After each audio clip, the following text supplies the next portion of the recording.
Hey everyone, Yin Jiao back again. Tonight, very special episode with a very special author, Von Klaus.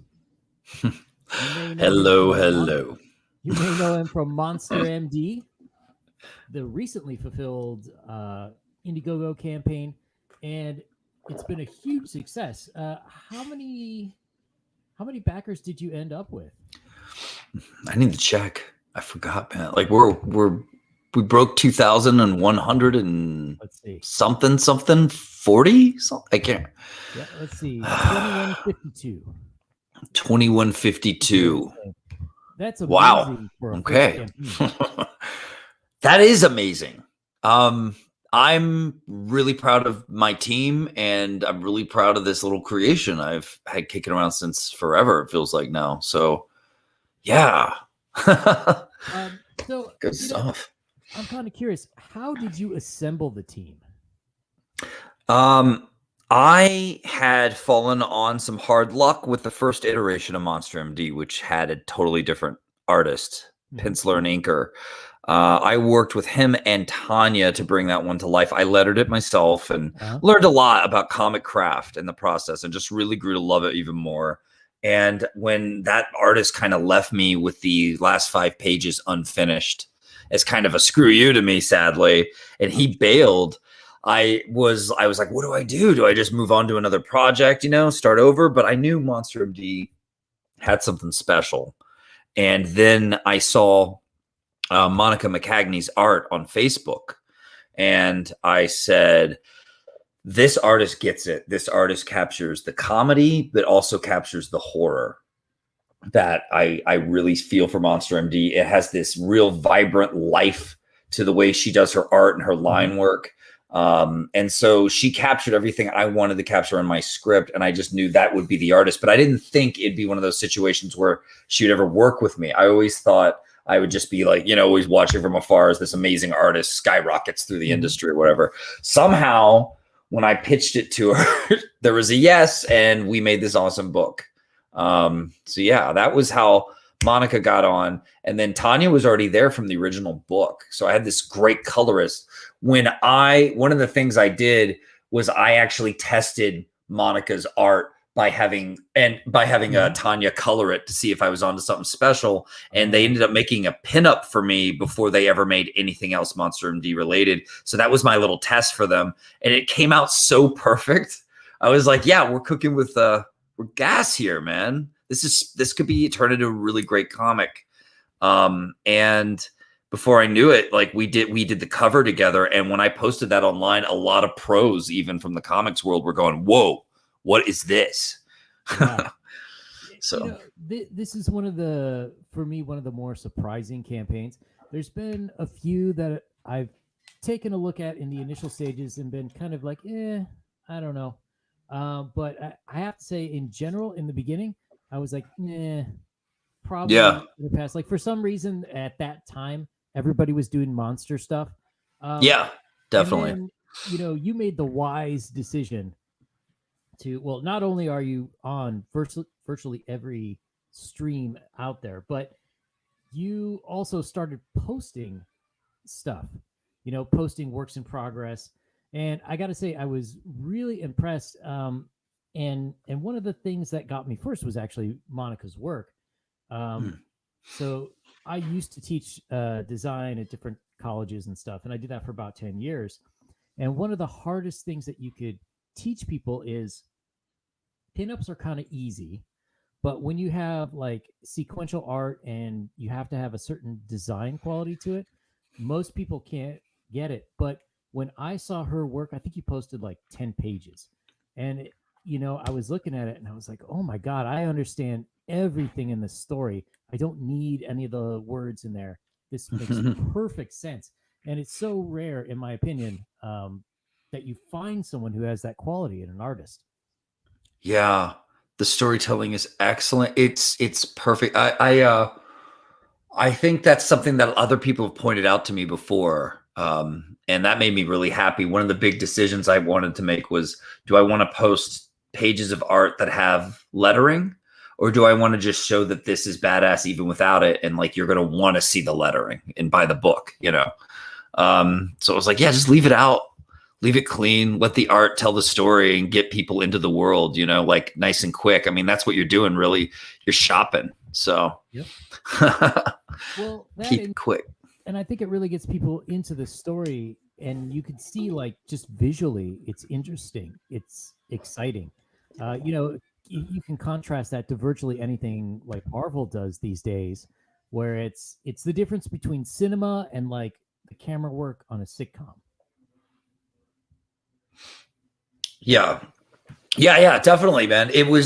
That's really interesting that you made that point too, considering this whole script, this idea started off as a short screenplay that I was thinking about producing as a film in Chicago. And so it was kind of written as such. And then I got to rewrite it for comics and make it bigger and crazier, while still kind of maintaining the some of the kind of simplicity of it that I wanted to go for. I wanted to kind of baby step my way into this world, and just kind of make you wonder what else is out there, you know, give you a taste. So that was kind of part of the fun of it. Yeah. But dang, man, it definitely has a cinematic, like, this is, you know, almost movie ready type feel, you know. I'm pretty proud of that. Yeah. So, you know, I have heard you on other streams mention that you do kind of come from more of a film background. So did you study film in school, or you were just, you just started writing scripts, or? Yeah, so I've been making comics since I was 8 years old. So I was always doing that while I tried to be other things in life that just didn't pan out. You know, you try things, they're not for you. I was like an artsy nerd all over the place. So yeah, I did film school, and I did screenwriting and directing, and I got really into screenwriting. I got really into craft and story, and started becoming obsessed with being good at it, and feeling like too many scripts these days are completely lacking and any kind of appreciation or craft. And it's just been bumming me up. So I feel like I'm trying to kind of bring back what I loved about good, solid, like 80s movies in a lot of ways through my work. Yeah. So that it really had a good impact though. Going to film school was good for me, man. By the time I left, I was getting hired by the professors to write screenplays for their advanced classes to like animate and stuff. Nice. So I was a little older when I went to film school, and usually the kid who's a little older takes it more seriously and is way more into the work, and they can excel past some of the other students, you know? So like I lucked out in that regard, because I was almost as old as some of my professors, you know? So like we could relate, but also they would give me work. I got to, write for the animation department. I got to, what was the other thing? Oh yeah, and I got my screenplay picked to be made for their practicum films, which seemed like a pretty cool honor. But then it was pretty interesting actually what happened with that. They politically corrected my script. I don't know what to say. They censored my script, and changed it into something else. And it was being made by like a big, you know, activist-y type, and who's like, and I'm not just assuming, like I know, like that his thesis statement, right, is like, I'm here to promote activism through my films. Okay, like he's at least honest about it, right? But but he, you know, that was back when I was, you know, still in my 20s, so that was a big eye-opening experience, and kind of almost started leading me down this path to where I am today, with Comicsgate and everything. So you said that you had started with comics since you were 8, but what was it that you said, you know what, now is the time, I'm going to try this to make money? When I knew I was when the idea Monster MD started becoming a real comic, I knew that this is what I'm good at and what I love, and what I've been treating like a mistress for far too long, and instead I should marry her. So I did, and I'm happy, and I'm making money at it so far. We'll see what happens. Maybe I'll just fall flat on my face and do something else and adapt again in my life, like I have way too many times. But I like doing this, and I like making people happy. When everyone got their books, that was a rush. It's been love. There's been a lot of love for this book, and I really appreciate, you know, all the fans. Yeah, you know, and the other thing I'm surprised at too is I didn't realize how thick this book was going to be. So neither did I, man.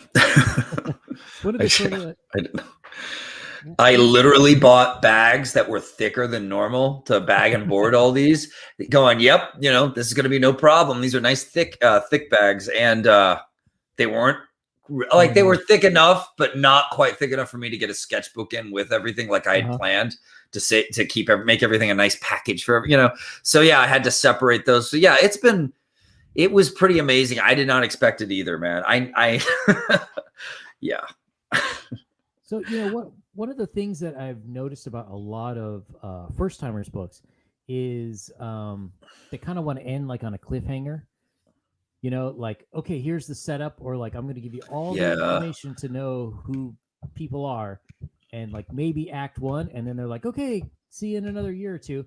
But you actually did a complete story, which kind of seems to buck the trend, at least from like 2018 through early 2020. So did you always feel like, I got to get everything in this one, or? Yeah, it was it was part of the mission statement. I wanted to over deliver, and when I personally back a comic book, I like getting a hefty graphic novel. These are like meals to me, and people are dropping the hard-earned cash on this, and it's a lot. And I want to give you a lot. I want you to feel like you're getting your money's worth. And to me, this is my version of that. So this is what I wanted to see in a crowdfunder and in a comic. So. Yeah, definitely. So who would you say influenced you, at least in terms of the characters? Or where did you draw inspiration? Let's put it that way. I think Wyatt and Heidi are both in their own way born out of my love for kind of down on their luck, kind of beat up blue collary characters. Like the characters that to me reflect like the unsung Americans, the people who work their asses off and nobody ever is going to be calling a hero anytime soon. I like those people. I like those heroes. They're my heroes. I always liked crazy like rock musicians and rebels growing up, and rebel artists. Those always were the ones that were interesting to me. So yeah, these guys they're definitely influenced by my love of, punk and rock and roll and rebellion, and people down on their luck but they're also, they're brilliant and they rise above it all the time. And their world is one of adventure too, and there's a lot of good that comes with it too. So it's, it's all enwrapped with my love for horror movies, right? This kid I'm a child of the 80s who grew up when horror movies were these, awesome. They're just great. Even if they're bad, they're great. And you're laughing at them and you're just enjoying the hell out of how much passion they were made with. And I think a lot of that passion rubbed off on Monster MD. Yeah. And, as you say that, it really makes me think of not Evil Dead 1, but certainly Evil Dead 2 and 3. Where those are some of the few movies that really thread that needle between horror and comedy. Like, it's such a knife's edge where you go just a little to one side or the other and it doesn't work. But Monster MD, it's definitely a horror book, and it has, definitely scary elements, but it's funny, and it's kind of interesting in like a 1980s comic way that it's really entertaining, I would say, for younger people. I wouldn't say like 6 or 7, but you could definitely have an early teen get a lot out of it, and then you could have someone in their 40s get a lot out of it. Right. Yeah, I wrote it the way I kind of want. I that made me happy. That made me feel like I had something to make people happy with it. I feel like I didn't think, oh, this is what they would do in the 80s or anything. It just I just wanted this to be very me. Now that I look back on it, I'm like, oh, I see where I was as a writer back then. Because you have to understand, this script this started in 2014. Oh, so it's been a while.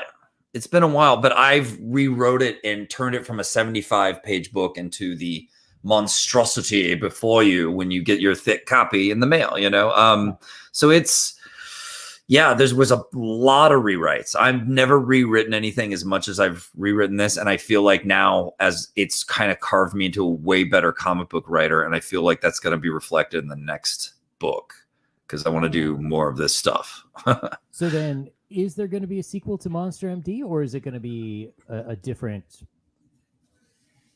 property, different topic? Well, I'm going back and forth because I've got some amazing things in the works with Monica, but Monica and I are kind of talking about Monster MD a lot too. So I'll let you know. It's really interesting. I really love my projects that I have going. And I just can't wait to tell everyone, man, but I'm just having to hold back a little more. Oh, yeah, of course. Yeah, I kind of remember Ethan sort of having that going back and forth. Should he do Cyberfrog 2? Or should he get started on Rainbow the Brute? So, the only unfortunate thing about the indie scene is it does take quite a while to produce a book. Oh, sorry. What was that? How long did? Yeah, the only downside to doing indie books is that they take a long time to produce. It's not something like Marvel, you get something out every month. Comics are tough, man. You do a lot of work for like little glory in a lot of cases, and it's a type of thing where it's, you got to get out the stuff in a timely manner. And if only one person on the team is slow, the whole thing slows. It's intense. And to make a big book like this, I was crazy and I kept adding to the content. I added a Heidi bonus story, more work and more people to hire, more time, time making the book, editing the book. I had to have my editor look at that story, all this stuff. It's been something else, but I'm really proud of the final outcome. Like I said, I wanted to over deliver. So yeah, I had, sometimes people's lives change. It's crazy things will happen. My colorist, I think, said she had health issues while she was working on it. So that was why we slowed up a little bit longer than I wanted, but it still took a long time just in general to turn out this much page content, and try to make it this nice. So yeah, it was a labor of love. I also had a full-time job at the time and was like rushing home from work to work for like 3 or 4 hours before I fall over. So speaking of film and finished books, have you ever thought of turning this into cartoon? Yeah. Oh, you have no idea. I can definitely see this as something on Netflix or Amazon. Yeah, I mean, here's the thing. I'm in love with comics right now. If there's some kind of awesome chance to animate this, like come what may, I'll keep an open mind. I'm not someone who's like Mr. planning to make a movie or planning to break into Hollywood where all the creepy sludge of like the world seems to be. Like I'm okay here. You see, I got out of film school and I made a conscious choice to not go to Hollywood and lose my soul.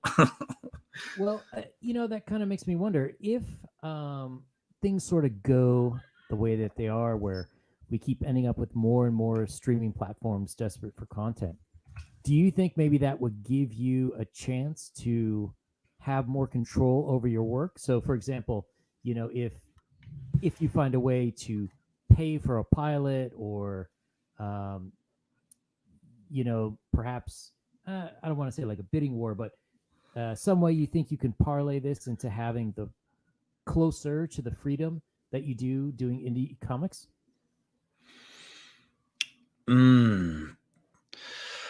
Wait, could you hit me with that one more time? I'm sorry. There's too much background noise in my house. I'm sorry. No worries. So, there's all these streaming. Seems like there's a new streaming service every week, right? And so they're all clamoring for content, especially anime, cartoon type stuff. Do you think that there's a chance for you and maybe other people to essentially produce your own cartoon the way you want to do it, and then there would be a market to sell it? Yeah, we live in that era. Yeah, we could even crowdfund it. Yeah, like it'd be cool to crowdfund like a pilot episode of Monster MD written by me and some other awesome animator within CG, maybe even.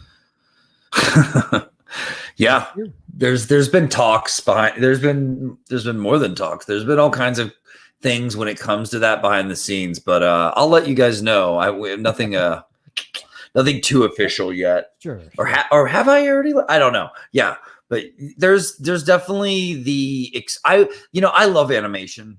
I've been obsessed with it since I was a little kid, and a kid of the '80s. Again, like Saturday morning cartoons were killer, and the animation was interesting. It was awesome in its own way. In other ways, cheesy but fun, always fun and interesting designs.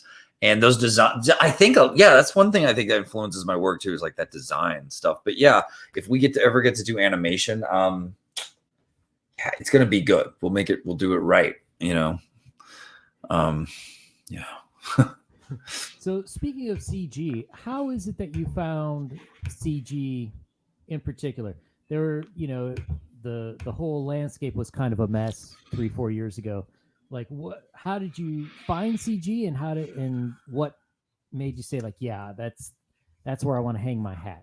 I lived in Chicago for about 10 years, going to film school and just living my life after, kind of roaming aimlessly, trying to figure it out, making art along the way, of course, while being like a guy who ran a tea house. I was a bouncer. Wow. And one day I went to, and I appreciate arts. I'm a nerd for art and everything, even like comic books, but also like in video games. I've been really into that for a while. And I went to what I thought was a video game symposium, but it was actually this bizarre kind of activist kind of rally. And I was shocked, and it was full of all these young people being indoctrinated by these kind of hateful, discriminatory people who were teaching a lot of nastiness. And I was just blown away that this is what's going on in gaming.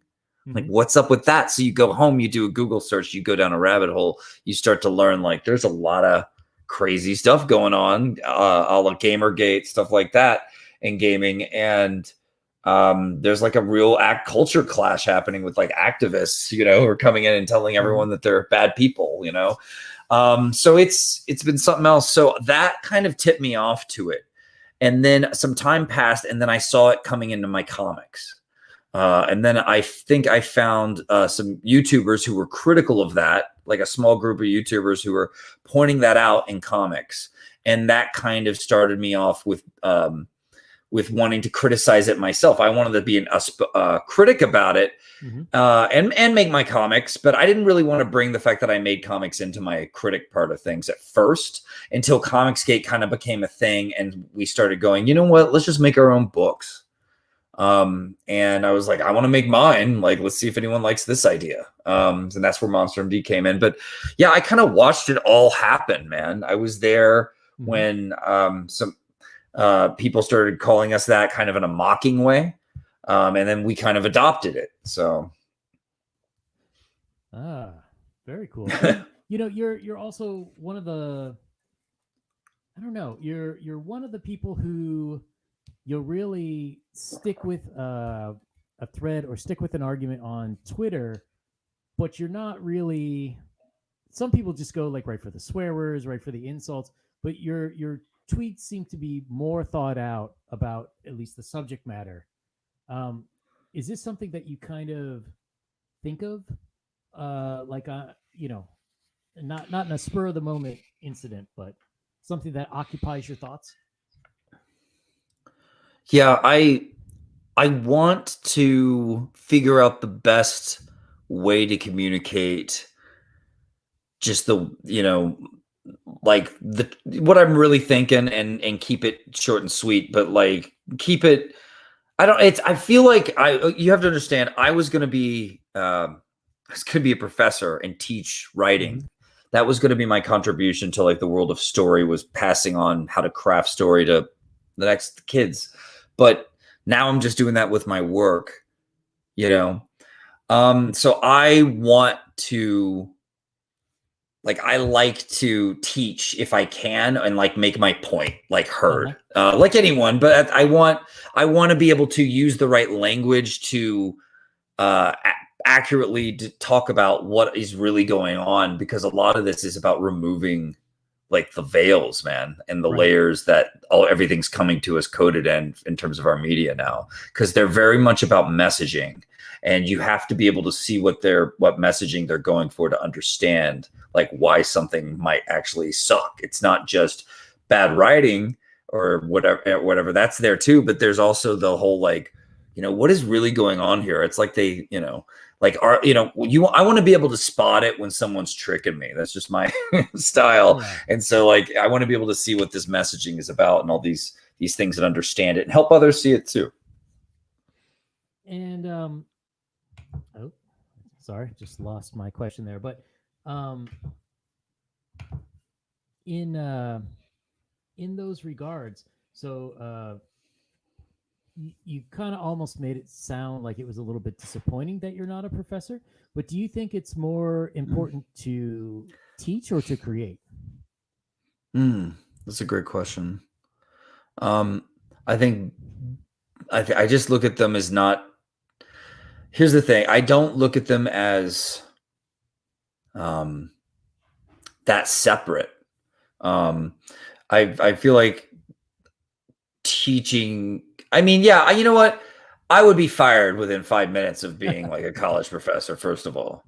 Second of all, I would try to pass on everything I could to kids, but who's to say what sticks and what doesn't? You just kind of this person like chipping away, rolling the dice, making the world a better place. At least you work your ass off. So like I like a lot of things about being a teacher too. Like to me, it helps keep you in line as a creator too, because my goal in life was always to make ends meet in my own way, but also be able to come home and make comics and tell stories anyway.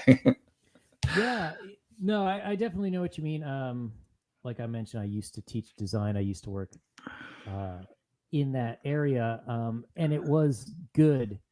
But I don't know. I think producing the actual content these days is more important because, in my opinion, what are people who are coming up today going to be inspired by? There's a whole campaign to sanitize. That's a good point. All the classics, and just like nature abhors the vacuum, culture abhors the vacuum. And if you don't have people making, just talking about the 80s, not that things should be the 80s, but there was a real, it's an interesting time. It wasn't as anything goes as like, the hippies in the 60s and the 70s, but there was a lot of real creativity and strong storytelling in it's the time when comic books took themselves seriously. It's the time movies were fun, still had a message, and you just don't see that anymore. So what are people growing up today? What's to inspire them? Yes, you sort of seed the battlefield. Yeah, great point. I love that. It makes me feel even better about like that this is my job now, I need to I need to get these stories out there and remind people of what works and what should be passed on, as opposed to what has turned into, I guess, just it's straight up. They're just openly just political indoctrination, and it's become bizarre and taken everyone out of the out of these universes that everyone, so many generations of great creators spent their best years of their lives building, and it's just something else, man. But it is definitely better for me as a person to craft instead of teach. Yes, I'm glad I went this way. Well, and I think in the future, pass that torch. I think in the future the teaching opportunities are going to present themselves because, in a lot of ways, in my opinion, Comicsgate and I guess some would say Comicsgate adjacent independents, it's really kind of like college radio. Like college radio was in the 80s and 90s, where they were the ones that were really setting the taste. They were the tastemakers. They were the ones with the new, cool, and innovative stuff. And it was only later that, corporate music was able to capitalize on that. But, in terms of books, like just even Monster MD, Heidi is quite buxom and she's sexy and she's not afraid. She's how to phrase it. she's not a wallflower. She will definitely let her opinion know. She's perfectly happy to give Wyatt the business, but she's also someone who's like a stand by your man kind of woman. And I think all of these things are kind of, such a departure from everything that we see coming out of the big two and really Image, that, to me, it's like books like this and a lot of the other stuff that Comicsgate and indie creators are doing, is really going to start resonating with people. Oh, I really hope so. That's the type of female heroine I'm surprised we don't see more of, Well, I'm not, but sorry, go ahead. She's just so great. Like, it makes everyone feel good, She's a ray of sunshine, and there's nothing wrong with it. That's power, and she's fun, and I think sexy in her own way without having to like flaunt it. I think people could relate to her. I really always loved the Invisible Man too, growing up. So giving him an invisible sidekick was like a no-brainer, but then making her hot was like, that was a no-brainer too. It was like, okay, he's a hot invisible sidekick. That's, to me, was the stroke of genius, because until the Heidi story at the end, Heidi could look like whatever your dream girl is. Mm-hmm. It's true. So it makes her extra hot. It's very true. And I thought about holding off on, like, man, don't ever show her. Make that like the joke, or like, because she can always be what you think. Mm-hmm. And then I also thought, I could tell her story and show her later, because I did start to have something brewing in my mind, and then your universe even grows without your permission, Yeah. And before I knew, and then I was like, you know what? This is like I said, my mantra for this book: go all out, give people more. And so I was like, let's just do it now, because people loved Heidi that much. I started to feel like it was also just kind of it was a stretch goal, so it was kind of a hat tip to the fans as kind of a thanks. Here's more about Heidi. You guys want it. Mm-hmm. So, there are some people who they're not happy with the current SJW foisting or injecting those kind of political arguments into books. So they want to go the other way, and they want to sort of inject the other side's arguments. What do you think is the sweet spot between no politics whatsoever and like having more of a point of view on the other side? I'm going to call it humanity, like the politics of humanity. If your story deals with issues, but in a way that's just not to make a point that people are tweeting about or CNN's talking about at the moment, not to make a point that some sociology professor tells you, if you're making kind of a universal truths in your stories, that holds more resonance. And so it's like, you don't even have to argue against, you don't have to counter what they say in one story and then, I'm going to write a story saying the opposite. And with this, it seems counterproductive to me. It's like make your story, their story inherently won't stand the test of time. My story, because it has a little more of a human relatable angle, might last a bit longer. So that's kind of the way I look at it. And can you see yourself ever writing something that's a little bit more overtly political, or you're like, nah, I just like to play sort of in this area? I mean, I don't mind using political, happenings in my plot to make a story whole. If it's a part that I need for a story, I use it. I'm a scavenger. I'm a Frankenstein doctor. I'm putting monsters together out of a lot of parts. So if there's a part of that story that needs that political angle, or someone who's working for a campaign or whatever, I will use it. I'm not out to make the biggest statements in the world. like I'm out to make big statements about just being a human being and trying to get through this thing called life. So, but yeah, like if I have to do if there's something with like the government taking over type plot, like I'll use it. Yeah. It all depends on if it appeals to me and what I'm kind of, excited to work on. I'm working on a story right now, and it does deal with, elites completely exploiting weaker people and turning them on each other. And you could say that's quite the metaphor for today, but that's not why I'm telling the story. In the end, the broader tale I'm telling is it's about finding balance. Mm-hmm. You know what I mean? Does that make sense? So no, yeah, absolutely. Too much of anything is just indoctrination. So there's got to be like that middle ground where it's grounded, it makes sense intuitively to people, but you could still get a little bit of this or that kind of message in there. Right, like I'll do political themes, or like my messaging is usually just about stuff that hopefully we can relate to as people at the end of the day, and just enjoy. Because when you're making stuff, I'm starting to see it more and more like you're a chef, and you need to add the right amount of ingredients, or it just won't taste right. Yeah, yeah, exactly.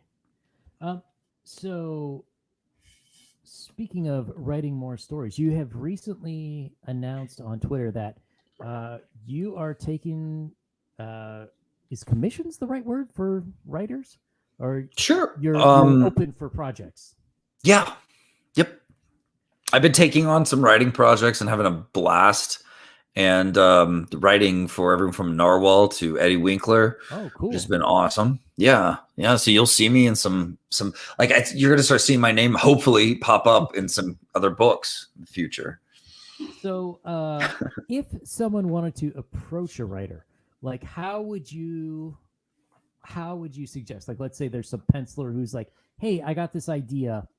How would you want them to approach you? How would you want them to work with you? I always appreciate it when someone just says, hey, I've got an idea and this is why I want to work. This is my reason for wanting to work with you. Mm-hmm. And then if you're able to show art, that's always an awesome perk. Whenever I try to think of it about how, when I pitch to people, I try to I try to keep it casual and just simple, not overdo it. But I also try to get them interested by dropping an image. Mm-hmm. That's why I like to sketch my own character designs and stuff for my books, because it's when you can help the artist visualize, they can go, oh yeah, I could do that, or no, this project's not for me, So yeah.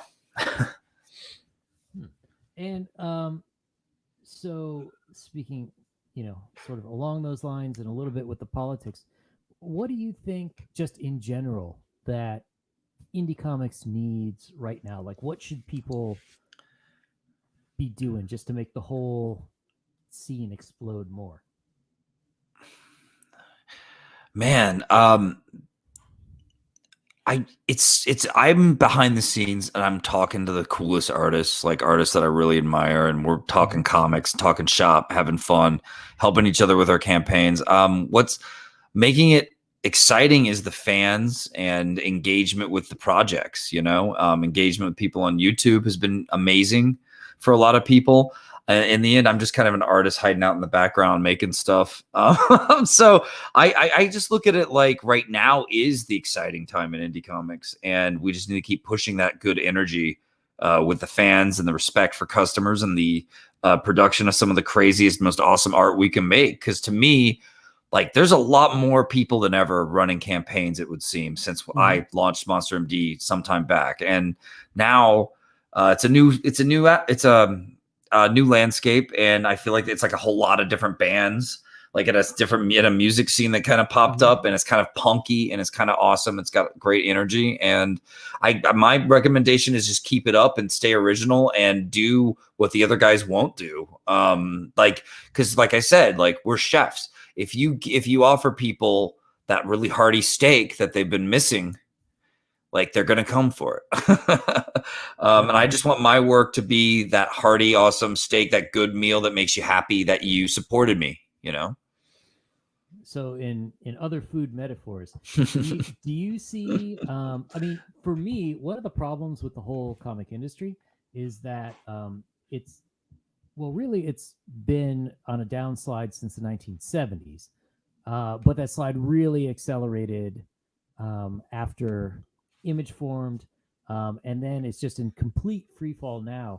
So, do you see like the pie of comic buyers staying the same, or do you think that we're growing that pie? That the whole comic buying audience is getting larger than it was. Man, every time I go back and forth on that, and then I go, man, I'm too much of a nerdy artist to fully understand this stuff, like the market and the history of it. I used to go to a lot of you boy Zach videos to learn Sure. stuff from him because I thought he had some pretty good insights into it and stuff. But I myself, I try to, like, my brain takes that information and drops. It just does. I was a kid who went through the 90s Image thing and watched the whole crash and watched Marvel go bankrupt and watched Disney buy it and watched the movie start up, going to see X-Men opening night type thing and hoping to God that it's good.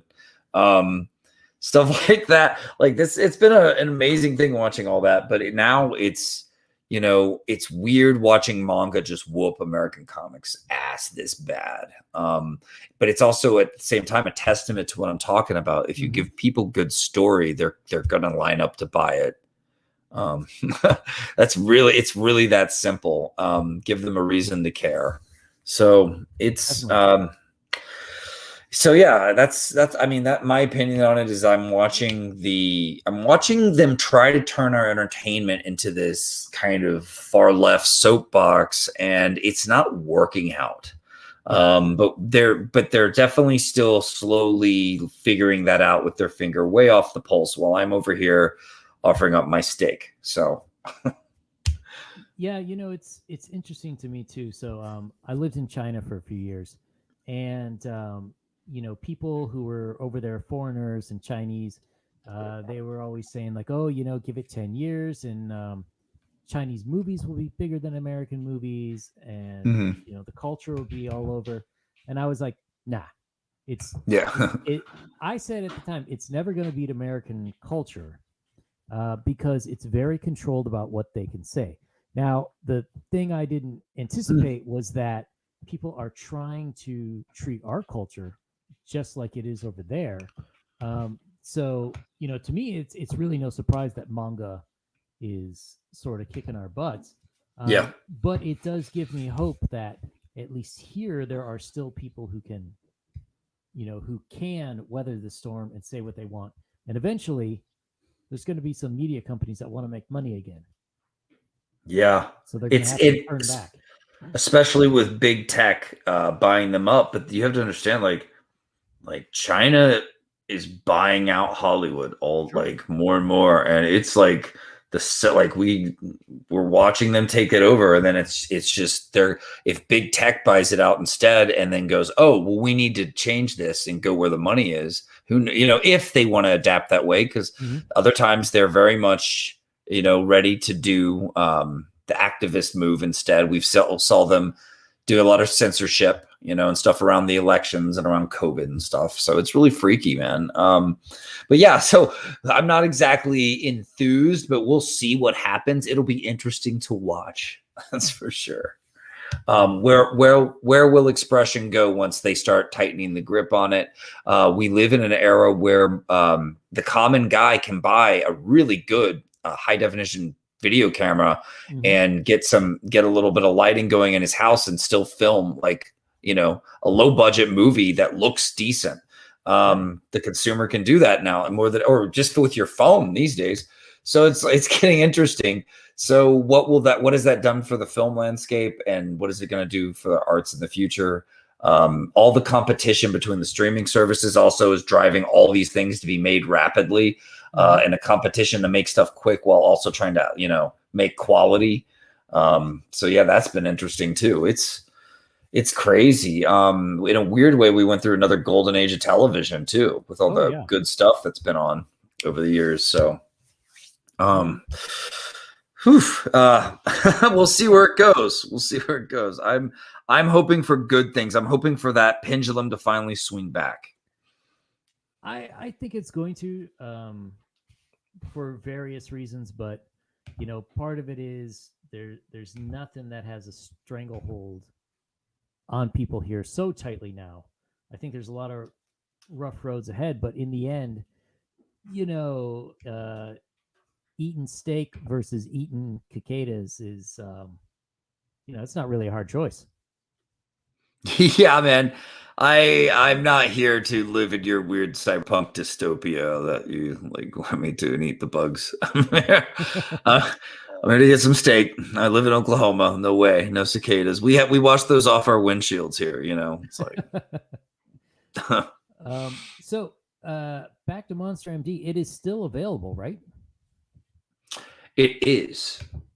It sure is. We're open for business. I don't know how much longer. I don't want to stay open forever. I want to move on. I've got all these other projects going, but we still do get sales every now and then, so it's cool. But yeah, I'll let everyone know. I need to figure out a way to close this out proper. And do you still have a lot of supplies, or are they dwindling down? Should people hurry up if they're on the fence? I'm running out of our little goodie bags with the bonus extras, your stretch goals, but I've got a lot of books. I ordered an extra 1,000 because cool. I want to be able to sell these for the future. Yeah. So out of curiosity, I've been talking to some other people about this recently. You've got the main fans, the main source on that are clearly online and they're ordering online. Would you consider offering a separate version to retailers, like maybe without Heidi's story in the back, and maybe with a different cover, even if I don't want to say lower quality paper, but even go full Peter Samedi and get some newsprint? Yeah, I wouldn't. That would be fun. It'd be cool to work out something like that. Yeah, that'd be awesome, man. I hadn't even thought about the retailer version. I'm just like, I got to write more stories and do more campaigns. So that's where I'm at. Yeah, I was wondering if anybody was reaching out in the, everybody's talking about, we got to save comic shops and this and that. And I'm just wondering if any comic shop, or if you've heard of, not that you name names, but if there are people in the brick and mortar world who are like, these are selling pretty well. I kind of want a piece of that action. Yeah. Man, I went to my local comic shops and I gave the owners a free copy of Monster MD. Not really as a promotion, more as a thanks for running the local comic shop. Like, these are, this is what I grew up in. And now I'm making comics. So and they really appreciated it. They were really cool about it. And they were like, I'm going to give this a read. They were excited. But yeah, that's if they ever wanted to carry it or anything, I'd be all over it. I mean, I do have it, or I still have it, a 10 book deal for that. A few shops have got in on. So, cool. Yeah. Good pricing too. Do you sort of see that as like phase 2 of Comicsgate? Like, going from the online world into more physical, more locations that people would. Yeah. Why not?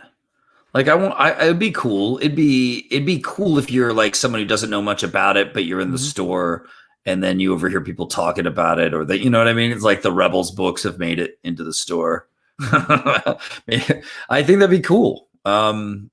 They might not even know that they're the Rebels books. They'll like, it's just a cool comic, hopefully, and just buy it and enjoy it. But yeah, I think it helps your marketing more than hurts, Yeah, for sure. But I never really thought like this is what stage 2 is necessarily. I'm too busy just trying to make comics right now and enjoy the hell out of it. But there are things that happen in Comicsgate where I'm like, man, this is definitely a step up when maybe certain new pro artists join, or when certain people's books do really well. Like, I'm just like, I could feel the growth happening, or people do really well on their next book, like who've worked really hard for that. That's awesome. Yeah. So just to talk about that, you do talk with a lot of people, a lot of different artists and writers and producers at all different levels. Do you feel that there's any nervousness when we get more pros into the movement? I feel more heads turn the more Mm-hmm. come, because the more pros that show up, like the more a lot of the people industry know a lot of us, and they can't call us all Nazis, Well, but they do. yeah, But I they, think they should, but but they, realistically, right. But like it gets weirder for them to do it though, because yeah, then certain other ones are going to go, well, I worked with that guy for 12 years or 20 years or whatever, and like he was not a Nazi. Like, yeah, stop it. yeah. And I So think it, on the fan level too, because especially now with everybody doing streams and Facebook and whatnot, fans can be like, well, I followed this guy for 15 years and I didn't see any Nazi stuff going on. yeah, definitely, man. I mean, it can't, the narrative is gonna it can't hold, right? It's just a smokescreen to kind of dismiss criticism, and it's definitely sucks, because I didn't when I grew up, fandom was more about like we're all in this together, you Yeah, know. yeah, exactly. Now it's more like, our side, wants to change your side. If you don't change, okay, leave us alone. But yeah, it's gotten really divided, sadly, and really messed up. And I feel like things like Comicsgate and Create, once again, it goes back to what you said, your good point about creation's value and what it does to help change things. Mhm. The fans won't have anything to be fans of if you don't create. Definitely. And and two, the with that, somebody else who has the same idea but maybe doesn't quite have the courage or doesn't quite have the know-how to get in the industry, if they can see a book like Monster MD and be like, oh, well, my, lead female can have a large rack, that's okay now. I don't have to make her look like someone potato Yeah. shaped, you know? Yeah. Yeah, man. So you're right. Like, you are, whatever makes you happy, do it and Mm-hmm. express yourself the way you want. And and if you want to make them potato shaped, okay, but you don't need to degrade, um, you know, your own characters to feel like they're going to be accepted by a very small group of very loud people. You know what I mean? Like, it doesn't. Exactly. Not a big deal. Yeah, express yourself the way you want, have fun with it, and enjoy beauty. That's what it's all about. All right. Well, do you have any sort of final thoughts? Monster MD, Comicsgate, the world, your Uh, food? yeah, I hope you guys think Monster MD is a good steak, a good meal. It's a thick, hearty one, that's for sure. I want to, I want to make sure that I do even better. I'm not saying I'll do better financially. I don't know. I'm just kind of having fun and making the best things I can. But I think as a creator, this book made me better. And I'm really happy with what my team achieved on it. My family was amazing. The fans were amazing. The people at Comicsgate who had me on their YouTube channels were amazing. Mhm. I mean, the horror community was amazing. The horror community promoted me. It felt like, all these different people gave me the time of day that I never would expect to. And thank you for it. I just want to thank everyone. And because we couldn't have made this much without people spreading the word and having some passion for this. So, but other than that, yeah, man, it's the best thing I've ever made so far.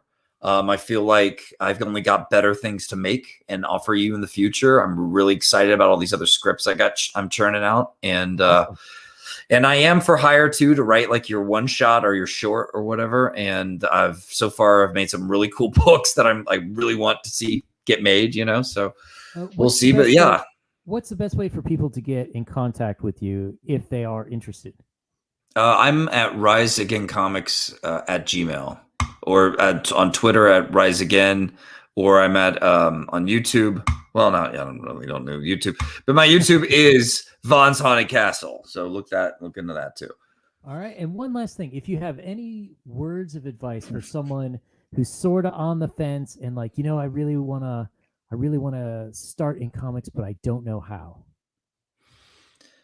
Look at what other people did that you could see yourself being able to pull off. Like basically study up. And because you're going to learn something, man. It's not, you write a script, do anything you can to create, because the more you craft, even if it's like just a 10-page story, the better you're going to get at comics and the better understanding of the craft and, how the stories play out and how different techniques you can use. I think that's what was so cool about Monster MD. It was like this awesome training course for me. So I guess my first piece of advice is just push yourself to create, even if it's not going great, and finish it. And I think that finishing it part's important. I think a lot of other authors have said that too. What's the Game of Thrones guy or someone? Martin. Yeah, I think he said something like that too. Like it is important to finish what you create. Yeah, so I'm in agreement with him on that.